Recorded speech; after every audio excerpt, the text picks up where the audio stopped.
Oi! Qual foi a última vez que você descansou sem culpa? Seu descanso pertence a você ou pertence a outra pessoa? Para que você descansa?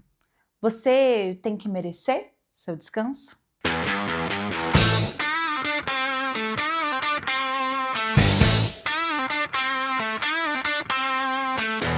Esse aqui é o Anti-Perfeitas S.A., o podcast que entendeu que ser exemplar não é mais uma opção. Aqui a gente não dá resposta, a gente pergunta. Eu sou Ana Martins e essa é a Sociedade Anônima das Mulheres que entenderam que ser perfeita não é mais o plano. Eu sou uma pessoa que eu gosto muito de não fazer nada. Eu gosto de não ter nada na minha agenda, de não ter ninguém me esperando, de tomar um café com calma, de poder apreciar um pouco o ambiente, a natureza. À frente aqui da minha casa tem uma pracinha super linda e por que não atravessar a rua e tomar um café ali embaixo das árvores? Então, eu sou essa pessoa que eu gosto muito de não fazer nada. Mas eu confesso que quando isso acontece, me dá uma sensação meio esquisita, que não é bem um tédio, também não é uma inquietação, é uma outra coisa. Parece que ela é uma voz dentro da minha cabeça que fica meio ecoando e dizendo: você tá desperdiçando o seu dia. Tinha tanta coisa para poder fazer, você é preguiçosa. Só que eu sei que essa voz, ela não é minha. Eu sei que essa voz, ela foi instalada dentro de mim. E ela foi instalada dentro de você. E por quem? Quando? Para quê? Hoje eu quero fazer uma auditoria dessa voz junto com você, para a gente poder entender o porquê a gente tem essa culpa tão grande em descansar, em não fazer nada. Sabe lá no meio do filme da Barbie, quando ela descobre que existe um lugar chamado mundo real? A Barbie Land, ela foi construída para que a Barbie pudesse performar um tipo de mulher muito específico. Perfeita, feliz, produtiva, totalmente livre de tédio. E essa culpa que a gente sente quando descansa é exatamente a Barbie Land. Você entende que é quase como se tivessem construído uma cidade dentro da nossa cabeça em que a única forma de ser boa é produzindo. E isso não é nem um pouco justo. E para que a gente possa ir bem fundo aqui, a gente precisa entender que essa voz interna, ela não pertence a nós. A gente tem sim uma voz julgadora, só que essa voz julgadora, ela só a ponta do iceberg sobre esse assunto. É só aquilo que a gente consegue ver e perceber. Lá embaixo, a gente tem mais 4 coisas acontecendo: culpa cristã, a cultura da produtividade, o patriarcado familiar e as redes sociais. Então, aqui nesse episódio, eu quero destrinchar um pouco dessas 5 coisas aí que meio que encabeçam um pouco desse processo nosso em sentir tanta culpa para descansar, em não conseguir de fato trazer essa consciência para o nosso corpo e essa permissão para que a gente possa de fato conseguir descansar, integrar o descanso dentro da nossa rotina de uma maneira que faça sentido e que realmente a gente consiga sustentar. Então, aqui a gente começa pelo básico. Eu quero começar de baixo para cima, aonde a gente tem a raiz de tudo isso, que é justamente na culpa cristã. Então vamos começar aqui que se você foi criada no Brasil, que é um país de tradição cristã, 90% da população historicamente é cristã, atualmente 84% da nossa população é cristã. E a sua culpa, ela começa aqui, você tendo ido à missa ou não. Provavelmente você teve contato com um conceito que é um ditado em latim que, no final das contas, eu não vou nem me arriscar a falar aqui, mas no final das contas quer dizer que a ociosidade é a mãe dos vícios. Isso é uma frase em latim que foi proferida por monges medievais, olha só, que virou meio que uma máxima cristã universal. E aí, a gente seguindo um pouco mais, se a gente for olhar para a Bíblia ela tá repleta de coisas que vão justificar um pouco dessa culpa em ficar parado, essa culpa em descansar. E especialmente para mulheres, a gente tem uma parte ali da Bíblia que fala sobre o que é o ideal de uma mulher. Quer dizer, a gente tem várias partes, né, da Bíblia, mas tem uma parte muito específica que fala sobre o que é ser uma mulher virtuosa, tá? E, enfim, o que é ser essa mulher virtuosa? E aí, a gente entende que, como lá na Bíblia está escrito, que essa mulher virtuosa, ela não come o pão da preguiça, ela se levanta cedo, ela não deixa a sua lâmpada apagar durante a noite. Então, a Bíblia já traz pra gente meio que essa diretriz, esse manual dessa mulher produtiva, dessa mulher que entrega, dessa mulher que trabalha e que tem esse trabalho como uma redenção. E o protestantismo, ele intensificou muito isso. Um sociólogo alemão chamado Max Weber, ele escreveu um livro lá no início do século XX que ele defende a tese de que o cristianismo protestante criou a psicologia moderna do trabalho como um caminho para a salvação. Então, trabalhar significa ser bom, descansar significa ser suspeito. Então, é essa ideia de que o trabalho edifica o homem. E aí você percebe que aqui no Brasil isso também está em cada canto. Quem nunca escutou a frase quem não trabalha não come, Deus ajuda quem cedo madruga, cabeça vazia é a oficina pro... Enfim, é essa voz interna que vai sendo construída de uma maneira muito sutil, mas muito bem estruturada. E você tá sendo meio que folgada se você não trabalhar. Então, tem gente sofrendo enquanto você tá descansando. Entende que você não merece quando você não trabalha.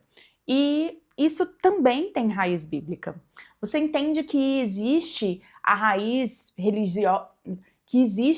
religiosa dessa culpa pelo descanso e ela sobrevive mesmo que você não seja uma mulher religiosa, ou que você se considere uma mulher não religiosa, porque é construído de uma maneira muito enraizada na nossa sociedade. Então, olha só, a sua culpa dominical, ela é uma herança de 2026 anos e construiu dentro de você a ideia de que o ócio é pecado, de que você não pode descansar. E isso deu muito certo. E aí, sabe uma outra coisa que deu certo? A versão contemporânea disso, a versão laica disso, que constrói a mesma culpa. Só que agora quem manda não é Deus. Agora quem manda é o mercado. E aí, o que você precisa entender aqui? Que se a raiz número 1 é religiosa, a raiz número 2 é uma versão sem Deus, mas com o mesmo comportamento.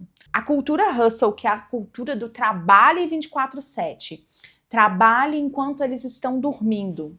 O ideal do executivo do Silicon Valley, que dorme só 4 horas, que está sempre online, que gerencia um negócio no seu banheiro enquanto ele está cagando. Isso virou uma inspiração global nos anos 2010. O Kobe Bryant, ele tinha uma frase que fala rise and grind, que significa acordar e ralar. A gente tem várias outras figuras que falam sobre essa virtude de trabalhar mais. Essas figuras, elas não são religiosas, mas elas viram uma nova religião. Para a mulher, esse pacote vem também com nome próprio ali por volta dos anos 2014, com Sofia Amoruso, Girl Boss, virando aí a mulher empreendedora master, a dona do próprio negócio, a chefe de si mesma. E a gente já falou um pouquinho sobre isso em outro episódio aqui, vou deixar ele aqui linkado para você, que a gente sabe muito bem que essa conquista do feminino, ela é uma conquista extremamente importante, mas a gente precisa tomar muito cuidado, porque é o mesmo grid, trabalho até a exaustão, só que com um verniz cor-de-rosa. E o que essa mesma fonte, com verniz cor-de-rosa ou não, instalou dentro da nossa cabeça? Você está desperdiçando seu tempo. Outras mulheres estão produzindo enquanto você está descansando. Você vai ficar para trás. E aí a gente tem um mar de mulheres que chega aí na idade dos 30, 35 anos sentindo que estão ficando para trás. E olha só, nos últimos 3, 4 anos aparece esse movimento que a gente já falou também em outro episódio aqui, que é o Quiet Quitting, né? Que vem aí bem forte por conta da pandemia, de jovens mulheres que vêm fazendo só o mínimo do trabalho, lazy girl jobs, que é justamente essas mulheres que valorizam muito mais a sua rotina, que o trabalho é só um pedacinho dessa rotina, que elas conseguem entender que o trabalho é só uma parte da vida, que não é a vida inteira, sabe? Me lembra um pouco aquele slogan que a gente escutava muito nos programas de domingo, o sonho de colchão, porque você passa metade da sua vida deitado nele. Então, hoje em dia, você passa metade da sua vida trabalhando e aparentemente está tudo bem. Então entende que essa galera aí que tá falando sobre isso, essa nova geração, parece-me a primeira geração que tá abertamente rejeitando essa cultura hustle, tá abertamente questionando, talvez seja essa palavra, a cultura hustle, que não é coincidência, é um esgotamento coletivo que vira uma pauta. E a gente já sabe que o sistema funciona dessa maneira, que você acaba pagando muito caro se você não obedece a esse modo operante da sociedade, mas também, ao mesmo tempo, para que você possa sair desse lugar, você precisa criar mais consciência sobre o assunto, porque senão você acaba pagando esses preços muito caros, que são burnout, que você não consegue ter tempo para os seus, que você também não consegue, talvez até, alcançar a sua independência financeira por não conseguir lidar com tudo isso. Eu lidei com isso durante muitos anos, exatamente porque eu já tinha essa consciência de que o meu tempo era muito precioso e de que eu precisava entender que o trabalho era só uma parte de mim, uma parte da minha vida, mas eu não conseguia balancear isso junto com os meus outros pensamentos de eu preciso criar estrutura para mim, eu preciso ter dinheiro, eu preciso me estruturar, né, e trazer essa base financeira também. Então, se a gente não traz essa consciência para esse assunto, a gente acaba também tendo muitos prejuízos que a gente não consegue prever, justamente porque a gente não tá 100% consciente sobre o assunto, entende? Girl Boss foi a cultura hustle com glitter. E aí, tudo isso continuou afetando a nós mulheres de uma maneira muito profunda. Só que agora, com um slogan próprio de uma mulher que soube lidar muito bem com isso. Sem críticas pessoais a Sofia Marusso, tá? É só realmente uma forma da gente poder ilustrar tudo que a gente tá tentando trazer aqui nesse episódio, porque quando a gente fala sobre Girl Boss, inclusive existe a série do Girl Boss, quem não, quem não se conecta muito a livros e tudo mais, existe a série, tá? Então você pode assistir, pode entender melhor do que eu tô falando. E aí, do que eu tô falando aqui pra... Enfim, também como um entretenimento aí, é uma sériezinha bem legal de assistir. Então, se você quer saber um pouquinho mais sobre isso, assiste lá a série. Porque é uma ilustração muito forte aqui pra gente desse episódio, tá bom? E aí, uma vez que a gente já tá mergulhando um pouco mais nesse mundo feminino, eu quero trazer também uma outra raiz que a gente tem, que é justamente essa raiz do patriarcado familiar. Talvez a gente não tenha tanta ideia, mas essa culpa por poder descansar, ela passa de mãe para filha. E não é por uma cobrança verbal, mas por um modelo mesmo. Então, eu, por exemplo, sou filha de uma mulher que eu me lembro com nitidez da minha mãe dizer que ela não podia adoecer. Porque quando ela adoecia, a casa saía do eixo. E ela falava isso até com uma dor no coração, sabe? Essa raiz, ela é uma raiz muito silenciosa, porque ela realmente não fala, ela se mostra, ela se manifesta. Se a sua mãe nunca descansou, você aprendeu que mulher não descansa. E a gente é filha dessa geração de mulheres que foi para o mercado de trabalho, que conquistou muito o mercado de trabalho, mas que somou todas as outras funções, como a gente bem falou aqui nesse episódio. Vou deixar o episódio aqui linkado para você. Você viu todos os dias a sua mãe cozinhando, todo mundo comendo, a sua mãe arrumando a casa, todo mundo usufruindo da casa, a sua mãe saindo para trabalhar e você ficando e ela simplesmente dando conta de tudo. Enquanto isso, ela ainda tinha todas as outras funções dela. A sua mãe provavelmente acordava antes de todo mundo, a sua mãe falava que ela não tinha tempo para ela. Então, sabe, isso é tão profundo e aí a gente percebe que as nossas mães diziam essas coisas com orgulho, porque isso era uma vocação, porque isso era amor, porque não sabia ficar parada, porque a gente cresceu achando que exaustão feminina forja caráter. Eu falei muito profundamente sobre isso no nosso episódio 6, que eu vou deixar aqui linkado novamente, porque é justamente sobre esses papéis que nós mulheres automaticamente assumimos. E aí, descansar significa deixar de exercer esses papéis. E aí, descansar interrompe o serviço. E a mulher que interrompe o serviço vira egoísta. Lá no episódio 6, eu falei sobre um dado do IBGE que fala que as mulheres brasileiras dedicam cerca de 21 horas semanais de trabalho doméstico contra 11 horas semanais dos homens, ou seja, o dobro, né? Cuidando de outras pessoas. Então, essa vocação natural da mulher para o cuidado, ela é 10 horas semanais de exploração invisível. E aí, essa voz interna que essa fonte instalou dentro da gente. Todo mundo depende de mim. Se eu parar, quem é que vai fazer? Que é justamente a fala lá da minha mãe quando ela ficava doente. Minha mãe nunca parou. Eu sempre vi a minha mãe trabalhando o tempo todo. Fosse dentro de casa, fosse fora de casa. E aí a gente sabe que esse trabalho doméstico, ele é um trabalho não remunerado. A gente ganhou o espaço no mercado de trabalho para poder fazer o nosso próprio dinheiro, mas esse trabalho interno do lar, ele é um trabalho não remunerado.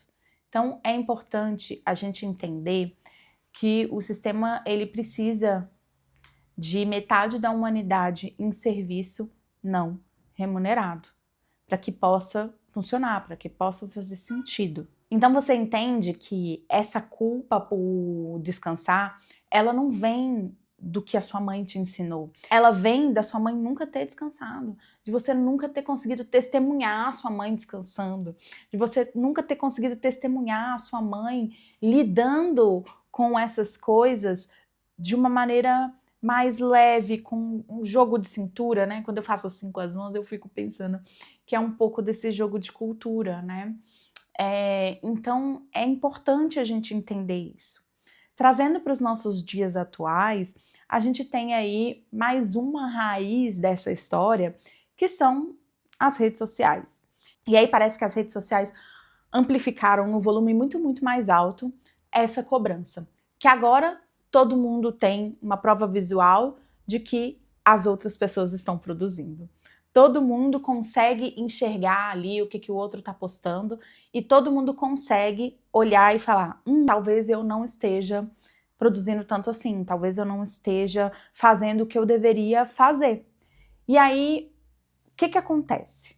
Você abre seu Instagram às 3 horas da tarde no sábado e aí vê que uma mulher que você segue acordou às 5 horas, a outra fez yoga, a outra fez pão caseiro, a outra tá terminando mestrado, e a outra viajou, e a outra tá na academia, e enfim, uma outra amiga fez detox de açúcar, posta o suco dela detoxificante, e você tá lá com o cabelo sujo, tentando dar conta da casa, deitada no sofá, e a culpa não vem sozinha. Ela chega com essa evidência que as redes sociais consolidaram. E consolidaram também a cobrança. Esse movimento que a gente tem aí nas redes sociais de rotina matinal, acompanha o meu dia, essas garotas perfeitas, clean girls, enfim, acompanha o meu dia fazendo tal coisa. Gente, tudo isso vende uma história para você de que você tem que ser produtiva 100% do tempo. Então, sustenta essa ideia de que uma mulher descansada é uma mulher errada, de que a mulher que descansa é uma mulher errada. E sabe o que é muito cruel dessa história? É que os influencers aí de slow life, de vida devagar, né, de vida lenta, eles também viraram performance. E aí eles mostram o descanso, mas o descanso ele é todo produzido, sabe? Ele posta uma xícara de café aesthetic e um apartamento todo branco e os pés para cima numa rede em um lugar verde. Editaram o descanso também. O descanso ele virou conteúdo. Não é descanso. Isso é produção, isso é produtividade, fingindo que é pausa. E as redes sociais, elas fazem uma coisa que nenhuma dessas raízes anteriores conseguiu fazer. Elas colocam o dedo na sua improdutividade em tempo real. Por quê? Porque você vai ver curtidas, views, você vai ver engajamento, você vai ver o quanto você produziu essa semana, virando métrica visível, e essa voz interna que foi instalada aqui dentro vai falar: tá todo mundo fazendo, mas eu não.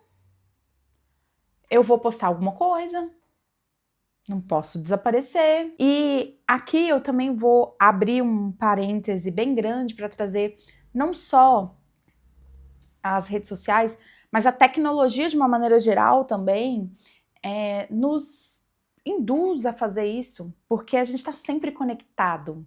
A gente está sempre vendo as nossas métricas no nosso relógio ou no nosso anel super mega tecnológico. Só que tudo isso vira dado. A sua culpa em scrollar a tela vira dado. E dado vira dinheiro. E aí a gente sabe aonde isso vai chegar, né? A gente sabe que existem interesses muito específicos aí, mas isso é um papo para a gente poder expandir depois, né?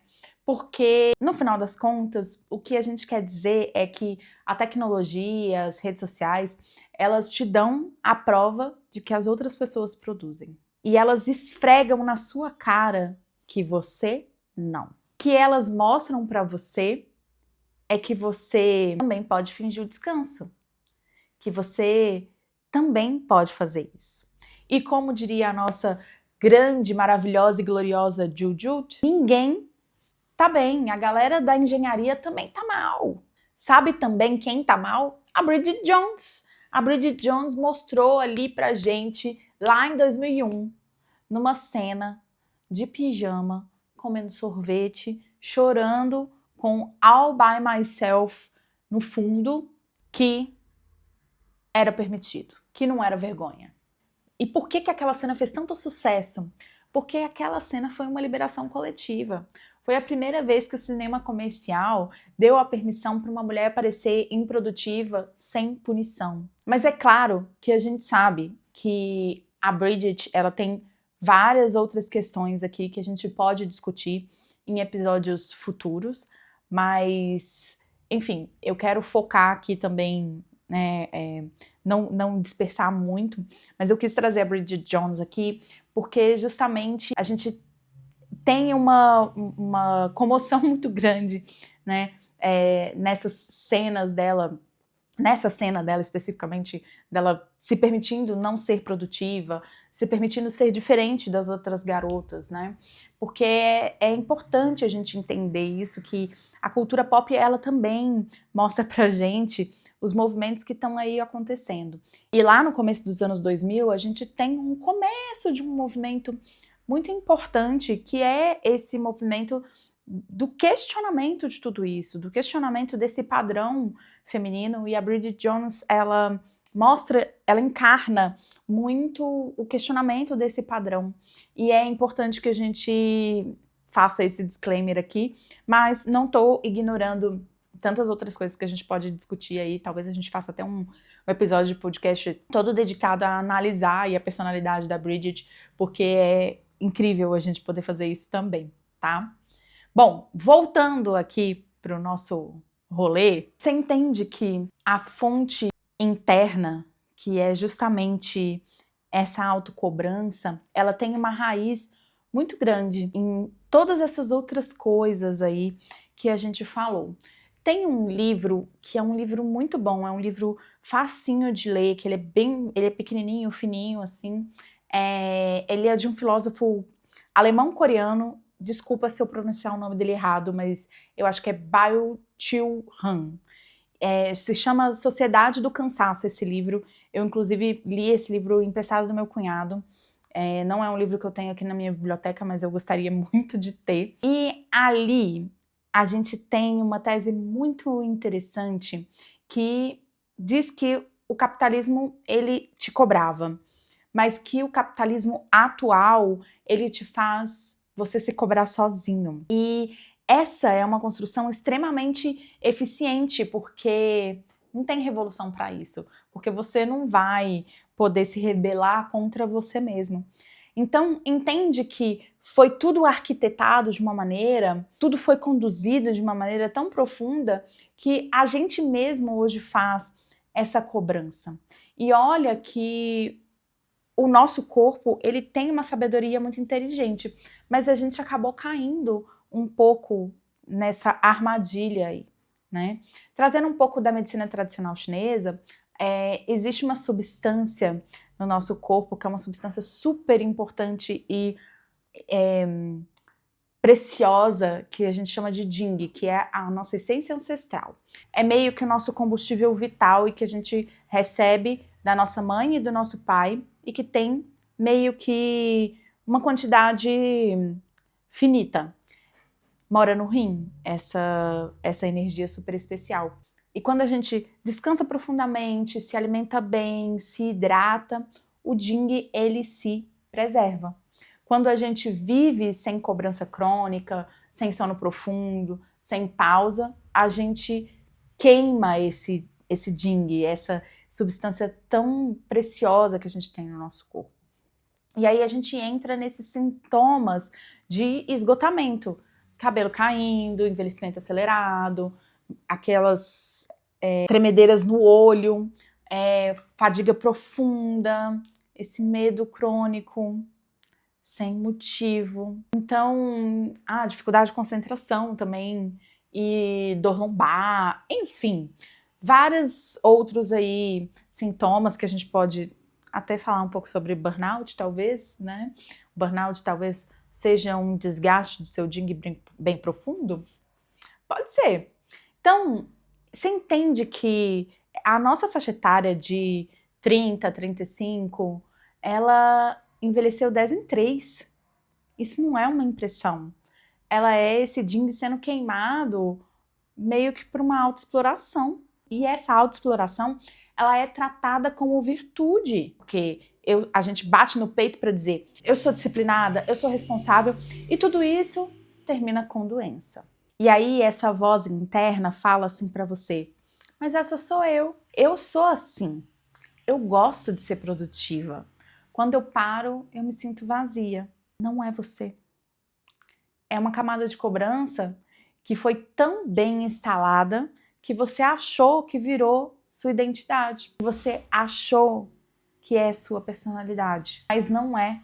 Isso é um protocolo, e um protocolo construído a longo prazo. E não é um longo prazo no nível de anos da sua existência, mas um nível de muitos e muitos e muitos e muitos anos.